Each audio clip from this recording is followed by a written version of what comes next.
नमस्कार, मी हर्षला महाजॉब कट्टा या आपल्या YouTube चॅनलमध्ये तुम्हा सगळ्यांचं स्वागत करते। तर मित्रांनो, आज तुमच्यासाठी नवीन अशी जॉब अपडेट घेऊन आलेली आहे। महसूल सेवक म्हणजे कोतवाल या पदासाठी मित्रांनो जाहिरात प्रसिद्ध झालेली आहे। अहिल्यानगर या जिल्ह्यासाठी ही जाहिरात प्रसिद्ध झालेली आहे। जागांच्या संख्येचा जर विचार केला तर 158 पदांसाठी ही पदभरती सुरू झालेली आहे मित्रांनो। तर कोण या ठिकाणी अर्ज करू शकते? तर तुमची शैक्षणिक पात्रता फक्त 4थी झालेली आहे, तर तुम्ही या ठिकाणी अर्ज करू शकणार आहात मित्रांनो। आणि मुख्य म्हणजे त्या गावातीलच व्यक्ती त्या ठिकाणी अर्ज करू शकणार आहे। त्यामुळे या ठिकाणी कॉम्पिटिशन फार कमी असणार आहे, त्यामुळे नक्कीच अर्ज करायचा आहे।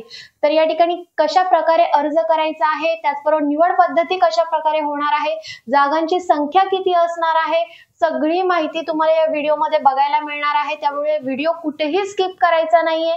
आपल्या चॅनलला जर तुम्ही पहिल्यांदा आला असाल तर चॅनलला सबस्क्राइब करा, त्याचबरोबर बेल आयकॉनला प्रेस करून ऑल वर क्लिक करा, कारण अशाच नवनवीन आणि माहितीपूर्ण व्हिडिओ तुम्हाला दररोज आपल्या चॅनलवर बघायला मिळतील। तर काय जॉब अपडेट आहेत चला पाहूयात आता स्क्रीनवर। तर मित्रांनो, तुम्ही या ठिकाणी बघू शकता त्यांनी सांगितलेलं आहे, उपविभागीय अधिकारी कर्जत यांचे कार्यालय जिल्हा अहिल्यानगर, महसूल सेवक कोतवाल संवर्गातील पदभरतीसाठी जाहिरात प्रसिद्ध झालेली आहे। ही अहिल्यानगर जिल्ह्यातील कर्जत उपविभागातील कर्जत तालुक्यातील सजेतील महसूल सेवक कोतवाल या संवर्गातील रिक्त पदे भरण्याकरिता अर्हताधारक उमेदवारांकडून विहित नमुन्यात फक्त ऑनलाईन पद्धतीमध्ये अर्ज मागवण्यात आलेले आहेत मित्रांनो।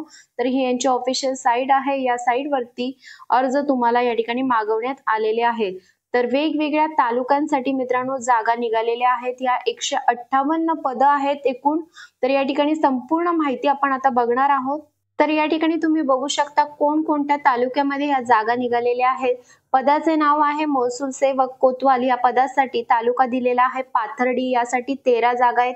संगमनेर 16 जागा आहे, श्रीरामपूर 8, शेगाव 7, त्याचबरोबर श्रीगोंदा 20, राहाता 7, राहुरी 12, पारनेर 21, जामखेड 6, नेवासा 10, कोपरगाव 10, अहिल्यानगर 14, कर्जत 14 अशा एकूण 158 जागा भरण्यात येणार आहेत।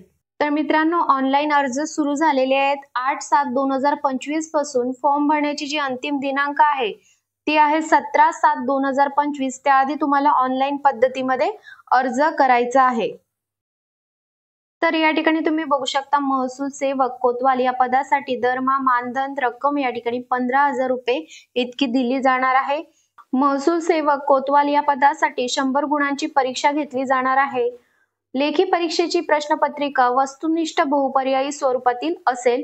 प्रश्न संख्या 50 असणार आहे। महसूल सेवक कोतवाल या पदाची लेखी परीक्षा सामान्य ज्ञानावरती आधारित असेल। उमेदवारांना शैक्षणिक व इतर संबंधित मूळ प्रमाणपत्रे तपासणीसाठी उपलब्ध करून द्यावी लागतील, अन्यथा अंतिम निवड यादीसाठी विचार केला जाणार नाही। उमेदवारास लेखी परीक्षेत किमान 40 गुण मिळवणे आवश्यक असणार आहे। लेखी परीक्षेत गुणवत्तेनुसार पात्र ठरणाऱ्या उमेदवारांची तात्पुरती कागदपत्रे तपासणी कामी निवड यादी संकेतस्थळावरती प्रसिद्ध करण्यात येईल। तसेच कागदपत्रे तपासणी अंतिम निवड यादी संकेतस्थळावरती प्रसिद्ध करण्यात येणार आहे। सेवक कोतवाल या पदासाठी वयोमर्यादा 7/7/2025 रोजी 18 ते 40 वर्ष वयोगटातील असावी, त्यांनी या ठिकाणी दिलेला आहे। अर्जदार यांनी ज्या सजेतील पदासाठी अर्ज सादर केला आहे त्या सजातील अंतर्भूत असलेल्या गावामधील अर्जदार रहिवासी असणे आवश्यक असणार आहे। त्याबाबतचा पुरावा अर्ज भरतावेळी आवश्यक राहणार आहे। शैक्षणिक पात्रता 4थी पास इतकी राहणार आहे। या ठिकाणी परीक्षा शुल्क किती आकारलेला आहे, तर खुला प्रवर्गासाठी 600 रुपये, मागास प्रवर्गासाठी 500 रुपये इतका या ठिकाणी शुल्क आकारण्यात आलेला आहे। तर मित्रांनो, या ठिकाणी तुम्हाला अर्ज करायचा असेल तर कशा पद्धतीने अर्ज करायचा हे देखील मी तुम्हाला आता या व्हिडिओमध्ये सांगणार आहे। या ठिकाणी बघू शकता तुम्ही उपविभागाचे नाव तुम्हाला सिलेक्ट करायचं आहे। तालुक्याचे नाव, तुम्ही कुठल्या तालुक्यातले आहात तर तुम्हाला त्या ठिकाणी तालुका सिलेक्ट करायचा आहे। त्याचबरोबर गावाचे नाव या ठिकाणी सिलेक्ट करायचं आहे। समाविष्ट गाव या ठिकाणी सिलेक्ट करायचं आहे। उमेदवार सदर जातीतील अंतर्भूत गावातील रहिवासी आहे का, तर या ठिकाणी तुम्हाला सिलेक्ट करायचं आहे। उमेदवाराचे नाव, पत्ता, मोबाईल नंबर, ईमेल आयडी, जन्मतारीख, लिंग, त्याचबरोबर विवाहित आहात का हे या ठिकाणी तुम्हाला सिलेक्ट करायचं आहे। त्याचबरोबर या ठिकाणी जातीचा प्रवर्ग कोणता आहे तो तुम्हाला या ठिकाणी सिलेक्ट करायचा आहे. त्याचबरोबर या ठिकाणी शैक्षणिक पात्रता या ठिकाणी सिलेक्ट करायचं आहे. तर आता या ठिकाणी तुम्ही बघू शकता जातीचा प्रवर्ग त्यांनी दिलेला आहे इतर मागासवर्ग महिला.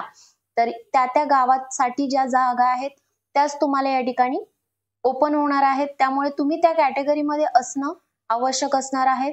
तर तोच उमेदवार फक्त या ठिकाणी अर्ज करू शकतो, ही गोष्ट लक्षात घ्यायची आहे. त्यानंतर शैक्षणिक पात्रता या ठिकाणी तुम्हाला मेन्शन करायची आहे. जातीचे प्रमाणपत्र या ठिकाणी तुम्हाला सादर करायचं आहे. त्याचं असेल तर या ठिकाणी एस करायचं आहे. त्याचबरोबर असल्यास प्रमाणपत्र या ठिकाणी तुम्हाला क्रमांक टाकायचा आहे. त्याचबरोबर तो कधी दिलेला आहे त्याची डेट तुम्हाला या ठिकाणी फिल करायची आहे. त्याचबरोबर अर्जदार शारीरिकदृष्ट्या सक्षम असल्याबाबतचे अधीक्षक ग्रामीण रुग्णालयांचे अथवा वरिष्ठ वैद्यकीय अधिकाऱ्यांचे प्रमाणपत्र या ठिकाणी तुम्हाला सादर करायचे आहे. म्हणजेच या ठिकाणी एस करायचं आहे म्हणून तुम्हाला सिलेक्ट करायचं आहे. उन्नत प्रगत गटात मोडत नसल्याचं प्रमाणपत्र नॉन क्रिमिनल सर्टिफिकेट आहे का, एस नो या ठिकाणी विचारलं जाईल तुम्हाला. ते तुम्हाला या ठिकाणी मेन्शन करायचं आहे. जर लागू नसेल होत तर तुम्ही या ठिकाणी लागू नाही होत हे सुद्धा ऑप्शन तुम्हाला या ठिकाणी दिलेला आहे. त्यानंतर तुम्हाला या ठिकाणी PDF सादर करायचे आहेत. जातीचे प्रमाणपत्र, त्याचबरोबर नॉन क्रिमिनल सर्टिफिकेट, शाळा सोडल्याचा दाखला, त्याचबरोबर EWS कॅटेगरीचे प्रमाणपत्र, त्याचबरोबर रहिवासी दाखला या ठिकाणी तुम्हाला PDF फॉर्मॅट मध्ये या ठिकाणी अपलोड करायचा आहे. त्यानंतर तुमचा फोटो, उमेदवाराची स्वाक्षरी, त्याचबरोबर या ठिकाणी तुम्हाला वरील प्रमाणे सर्व भरलेली माहिती खरी आहे. चुकीची माहिती आढळल्यास अर्ज नाकारला गेल्यास त्यास मी सर्वस्वी जबाबदार राहीन या ठिकाणी तुम्हाला क्लिक करायचं आहे आणि या ठिकाणी पे अँड सबमिट करायचं आहे. तर मित्रांनो या ठिकाणी तुम्हाला डिटेल माहिती देण्याचा मी प्रयत्न केलेला आहे. व्हिडिओच्या खाली डिस्क्रिप्शन बॉक्स मध्ये मी लिंक दिलेली आहे, त्या ठिकाणी जाऊन आधी डिटेल माहिती वाचून घ्या, त्यानंतरच त्या ठिकाणी अर्ज करा. व्हिडिओ आवडला असल्यास व्हिडिओला लाईक करा, कमेंट करा आणि जास्तीत जास्त लोकांपर्यंत ही व्हिडिओ शेअर करा. तर चला मग भेटूया अशाच नवीन जॉब अपडेट व्हिडिओसह. धन्यवाद.